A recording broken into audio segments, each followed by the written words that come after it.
we're talking about a player that Couch even you know about at this point in time. You don't watch any college football, but it is hard for you to stay away from this name if you play I Dynasty. watched that Colorado game. Oh yeah, hey, we're gonna talk about a Colorado player next, so Okay. no. But today I though, watched. today we got to start with the man of the hour, Caleb Williams. All right, people who know Caleb Williams, they know that he will be a quarterback coming out in next year's draft class. There's a little bit of rumors that he might shift to 2025 based on like who's picking first overall. But right now let's not even mention that until those really pick up more steam.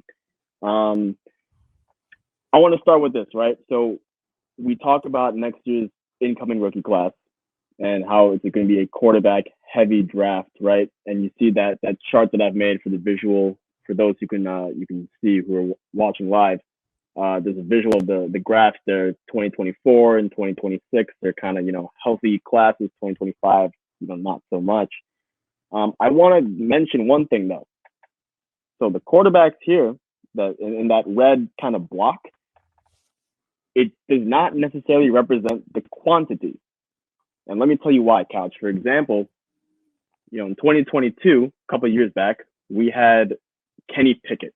That was basically the only, round one quarterback in the NFL draft. And most rookie drafts, obviously, some guys went crazy for Malik Willis, but let's just discard A that. lot. A lot did. Oh, wow. Don't A good under a amount. A lot. good amount. Not For sure. you. Not you. But yeah. Yeah. But, I would say like 40% of people would only just go with the round one NFL guy. So obviously Kenny Pickett. But when we're talking, Bryce Young versus Kenny Pickett, for example, that's not the same. It's just not, because Bryce Young is a much more highly valued prospect. So when I'm showing you these comparisons, it should be reflected that, hey, Bryce Young is better than Kenny Pickett as a prospect. So the same thing here kind of applies with Caleb Williams, where, he's incredibly valuable. All right. He significantly impacts this 2024 class. If he were not in it, or if he were to get injured, or if he were to fall off, Couch, I think this bar would probably shrink by about 40%. So like almost half of this is taken up by Caleb Williams because that's just how impactful of a player, of a prospect he is in this class, because he's not just the best quarterback in this class, he might be the best player, period. That includes defense, offensive linemen, receivers, running backs, everything, right? And I kind of mentioned this when we were talking about Bijan. One quarterback leagues, running backs are very hard to find nowadays. Bijan Robinson is pretty much your kind of your ultimate prized possession there if we're talking dynasty.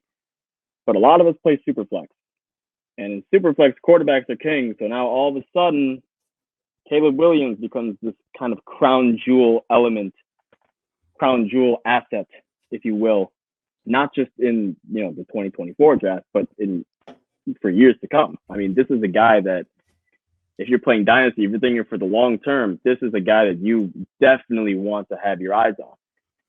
The problem is, and we're going to get to this in more detail a little bit later, is what it's going to cost you, right? Because if we're talking NFL draft, he's going to go number one overall. So that means he's probably going to go very high in your fantasy football rookie draft, whether we're talking rookie draft or a startup. It's going to go pretty high, right? He's going to be touted as one of those generational guys, Couch. So we're talking John Elway, Peyton Manning, Andrew Luck, Trevor Lawrence, and Caleb Williams is the next guy, right? And Patrick Mahomes. so we'll get there. We'll get there. That's what I Patrick titled the Mahomes. episode, though. I know you don't look at the title sometimes, so I didn't know if you knew that. we'll get to I didn't Mahomes. know. Yeah, okay, we'll get. Sorry, We'll get there. but yeah. I know it's interesting, but I do not. We'll get there. We'll get there. We'll get there. Well, the reason why I compare him, or not even me, many people, most people actually compare him to the Elways and the Andrew Lucks of the world, because as soon as he gets into the NFL, he is going to. The expectation is he's going to be like one of those savior type guys, right? Like we look at a team like the Jacksonville Jaguars, who, I mean, they've been nothing all of my lifetime at least. And, all of a sudden they land this generational prospect named Trevor Lawrence, and they have turned it around. Have they won the Super Bowl yet? No. Have they turned it around? Yes. That's clear as day. So you're looking at the same type of effect, expectation-wise, with Caleb Williams. Let's move on to fantasy football, though, because that is a little bit more relevant for us. Who are playing. We're not these NFL scouts and GMs. We have our own fantasy football teams, right?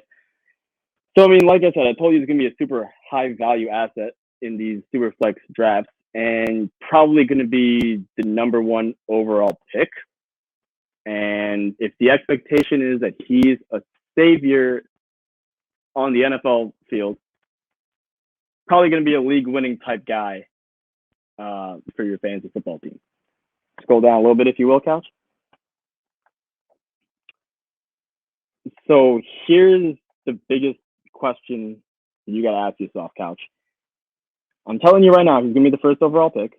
And I'm telling you right now that, if the tank for Bijan went wild, this is going to go even crazier.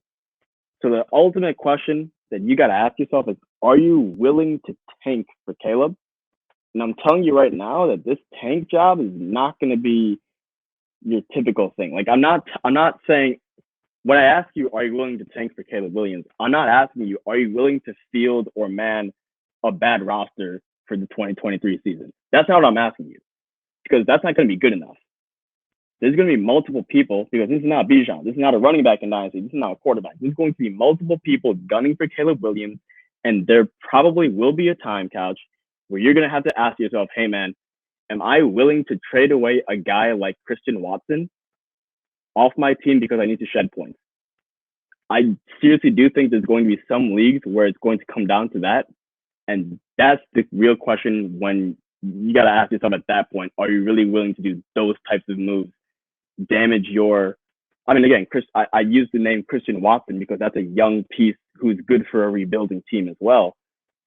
You got to ask yourself, are those types of pieces, are you willing to move those to shed points just to tank for Caleb Williams? At this point, I don't have an answer for you. Hopefully I will soon, but let's at least break him down, see what he's about. And again, this is going to be without film. We'll get to film maybe next year as we get closer to the draft.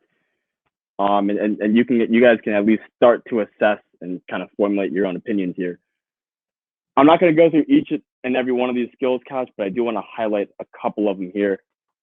The first one's going to be the off script. Okay, so the off script, you're going to either love it or you're going to hate it. If you're an old school guy, you're going to absolutely hate it. It's going to drive you crazy. You're going to say, he plays way too much, out of the pocket, too much. There's like fundamental old school rules of quarterbacking, like don't throw across your body and, stuff like that. He breaks all of those rules. So a very old school coach, like a Bill Belichick type, I don't think he'll be fascinated too much into Caleb Williams. However, we have seen with these mobile quarterbacks, Lamar Jackson, I'll even go Patrick Mahomes and even Aaron Rodgers, right? He's not, super like a Lamar Jackson, but he's definitely mobile. These guys can really extend the play when it breaks down. They can go a little bit off script. They can play that backyard football element. And a lot of coaches are going to like that too. So some are going to hate it. Some are going to love it. I think that's the most descriptive, accurate way to describe Caleb Williams. He's just off script. He's an off script player. As far as what he looks like in the pocket, very elusive. He's got good poise in the pocket, so it's not like he's, he sees pressure that he's instantly bails. No, he's got some good awareness, good poise there, but he has some legitimate escapability. And we're going to talk about Patrick Mahomes in a little bit, but that's kind of where the comparison comes from, because, you see Mahomes, he faces pressure. He kind of rolls out to the right, and then another guy comes in, he'll roll out to the left, and you kind of backpedal a little bit and then roll out another way, and then kind of run away and start, running in circles backwards, if you will, and he'll heave it 30 yards. And then there's Tyreek Hill a couple of years ago, or there's Travis Kelce wide open with, just 10 yards of green grass all around him. Zach Wilson does that too, except he throws a pick. Well, it's the same thing. It's the same thing because if you remember, Zach Wilson was compared to the Aaron Rodgers and I think Chris Sims even used the Patrick Mahomes comparison. So that off-platform type of stuff, yeah, I would buy that for Zach Wilson. It's the same type of stuff here. With Caleb Williams' couch, he is throwing it to his own teammates. I can assure you that it will not be interceptions. We'll see at the NFL level, though, right? We'll see. That's more like the arm angles and stuff like that. And that's really about it that I wanted to highlight. Aside from he is a dual threat, so he will give you rushing yards that a guy like Patrick Mahomes or Aaron Rodgers won't, right? So they, Mahomes and Rodgers, they're going to give you some. They're mobile. They'll get you a little bit. But Caleb Williams is really a guy who can maybe not so much as like the Lamar Jackson, Justin Fields types, but closer to that than a Mahomes or even Daniel Jones. Maybe I think maybe Daniel Jones might be a good, statistical rushing comparison possibly for Caleb Williams because he does use his legs. Daniel Jones a decent amount, but he's still Mahomes is getting like 300 yards rushing yards a season. okay. Daniel, that's a healthy amount. Daniel Jones is tough because he was pretty bad until he got a real Caleb coach. Williams is fast, bro. He's fast. I just want to know how many I just want a number to kind of that you would project roughly. So Okay. look, Daniel Jones, like it was up and down, but with Brian Dable last year, 700 rush yards. Yeah. I don't think it updated from this game, but he's a guy who'll get you 50 rush yards a game. So you really think you think Caleb Williams 700 rush yards? That's elite. Because Lamar this year is going to get you 850, 800. Okay. So I'm thinking like 500, 600 to be safe. Okay, so Williams. More than Mahomes. Yes, more than assuredly Mahomes. More than Mahomes. I'm confident saying that because we'll get to that comparison, but he's faster. And because of the way they're built also. Okay, so Daniel Jones would be a fair comparison because he only did that 1 year. So yeah. Daniel Jones, that is. Daniel Jones only 1 year got 700 rush yards, which was elite. Before that, it's 300, 400. You kind of never knew what Daniel Jones was going to do. Mm-hmm. He was fumbling a lot. Right. Okay. I mean, we love rush yards in fantasy football. That's one of the reasons why AR could be elite for sure. Yeah. So, I mean, when we talk about Caleb Williams moving forward, a lot of it's going to be him as a passer because he's so good. But just don't forget that he's right up there as far as a rushing QB with the guys like Lamar and Hurts and Fields and Daniel Jones. That type of ability, like he's right there. So he's got that too. So just don't let that fall by the wayside. So yeah, let's get into it now, right? Patrick Mahomes versus Caleb Williams. I want to respond to this comparison. I don't want to make this comparison because people have already made it. I want to respond to, kind of my opinion on this, how I feel about it, et cetera, et cetera. And I've broken it down to you, Couch, in 3 kind of distinct, sections to analyze. So let's just kind of break it down one by one. First thing I want to talk about will be the prospect pedigree.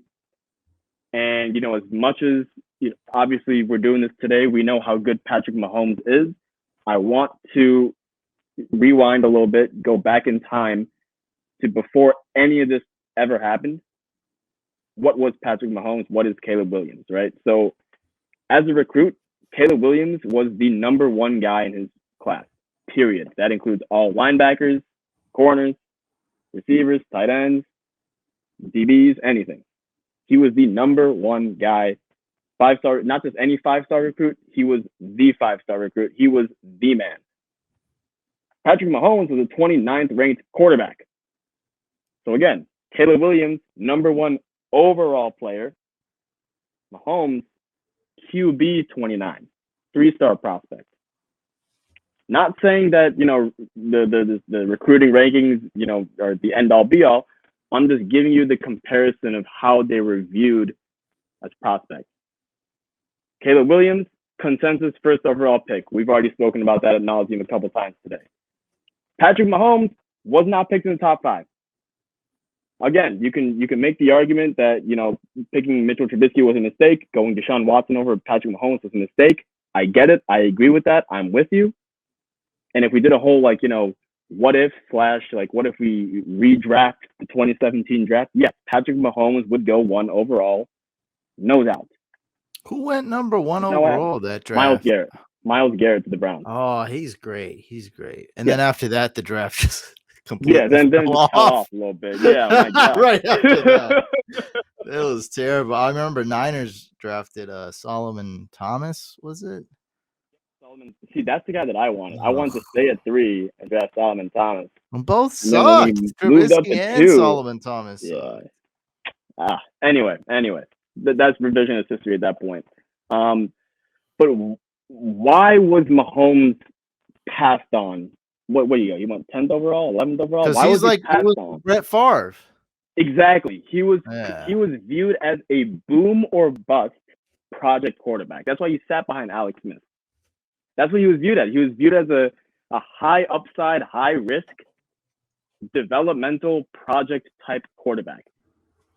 That's not what Caleb Williams is viewed as. He's viewed as the next Andrew Luck. Now, people are going to make the argument that, Patrick Mahomes and his play style has paved the way for Caleb Williams to be, viewed in this light. Sure, I buy it because, back in the, he's not Trevor Lawrence in the sense of, operating from the pocket, because Lawrence is more of a pocket passer, Andrew Luck as well, but they have some mobility. Caleb Williams is a dual threat. He's still regarded as a generational QB prospect, and that is a completely different light than Patrick Mahomes. And the final thing here is, at least as far as college production goes, Caleb Williams won the Heisman. Patrick Mahomes, never even a finalist. So there really is no comparison as far as the prospect pedigree between Caleb Williams and Patrick Mahomes. They are two completely different people. Let's move on to skills and measurables. This kind of goes with what I was saying with the why do I think Caleb Williams will get more rushing yards than Patrick Mahomes, and it has a little bit to do with body build. You can look at the height and weight, which is fine. 6'2" versus 6'1", roughly the same size. 225 versus 215, roughly the same weight. Mahomes is a little bit bigger, but he is older and a professional. He's been in the NFL for a number of years. Fine.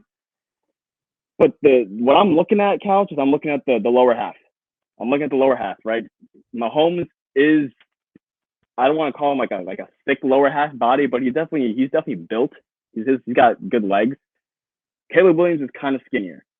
He's not quite Lamar Jackson skinny, but he is definitely skinnier. So that makes him faster, but it also kind of makes him more prone to, kind of being not. I don't want to use the word prone. It makes him more likely to be kind of agile and elusive, and kind of like a Lamar, an electric type of runner in that sense, because that's what he has to do in order to, bail out and save a play sometimes.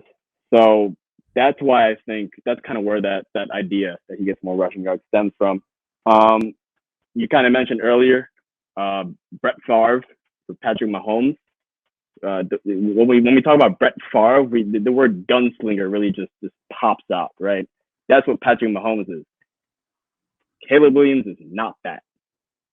He's not that. He is not a gunslinger. He's a dual threat quarterback. Think more like Jalen Hurts, Justin Fields type of player. Where they look the same, Couch, and this is going to confuse everyone. I'm telling you right now, when you watch highlights of Caleb Williams, you're going to see Patrick Mahomes because of the improvisational skills. Both of these guys have it, and it looks the same. So that's really where the comparison comes in as far as the skill set is concerned. And that's it, man. Like, we've gone through the prospect pedigree. We've gone through the skills and measurables. I only see that one similarity. Everything else is different. And when we look at the pro level projection, which is the final piece of the puzzle here, right? I mean, let's ignore the very bottom point where one of them says he's a proven Super Bowl champion and the other one's unproven. Obviously, we know that because, Caleb Williams hasn't played a snap in the NFL. But let's take a look at what team Patrick Mahomes got drafted by, bro. Alex Smith led the Kansas City Chiefs to the AFC Championship game the year prior, or maybe it was during Mahomes' rookie season. One of the two. One of the two. They made it to the AFC No, Championship it game. was his rookie season because Rookie season. Okay, there you go. Mahomes played Week 17, Yeah, and against the they Broncos. rested Alex Smith. Yeah, so they had Kelsey, who was up and coming, really good tight end. They Yep. had Tyreek Hill, who was just started to become an elite wide receiver, and then they got Andy Reid, who's probably like a top 3 coach of all Yeah. time. Yeah. He's a genius. And I don't want to get on tangent, but I don't like Donovan McNabb. I'm just gonna say right now. I think that was all Andy Reid. Andy Reid is just such a good offensive minded coach, just a great coach overall. And that just went to show, just like Donovan McNabb, when he left, he was, people don't remember that. I think he left and he went to like the Washington. Vikings, then Washington, or Oh yeah, went to Vikings first. Washington. You're right. I honestly don't. I just remember he sucked. Like I mean, he didn't even look like a top 25 quarterback. It was bad. Yeah. It was horrible. Bad. And then Alex Smith, we don't like to talk about how he sucked because of his leg injury and everyone's on him, but I'll talk about it. After he left Andy Reid, he also turned into a pumpkin and became like the 29th or 27th best quarterback in the league. It was horrible. Alex Smith was garbage after he left Andy Reid. So yeah, let's not. I mean, those examples right there. Andy Reid. Yeah, those examples just go to show you just how good of a landing spot Patrick Mahomes had. Like we're not even talking about going with Travis Kelce and Tyreek Hill, who were at the time and still today premier receivers in the NFL. He also had a great coach. What about Caleb Williams? Well, I just told you he's going to be picked first overall, so you pick. Is that going to be Arizona? Is that going to be Chicago? I mean, the Bears were in the news for this week for all the wrong reasons. That's the spot that you're going to be picking from, man. Like, you're not going to have like the Ravens or someone just trade up number 1 overall, or the Bills. It's not going to happen. I do have Michael Wilson in Arizona, though. There you go. Yeah, so he's gonna all of a sudden become a top 12 wide receiver. Oh yeah, Watch. He'll spike for sure. Oh yeah. Yeah. But I mean, that's just one major thing that you should keep in mind, right? When we're comparing him to Patrick Mahomes, just keep in mind, Mahomes gets drafted by top 3 coach, possibly all time, with all of those weapons, a team that just made it to the AFC Championship team. Caleb Williams is going to get drafted by the worst team by record in the NFL. So, again, landing spot's going to be concerning for Caleb Williams. But I did tell you earlier, the expectation is he's going to be a savior in the NFL. Let's see if he can do it.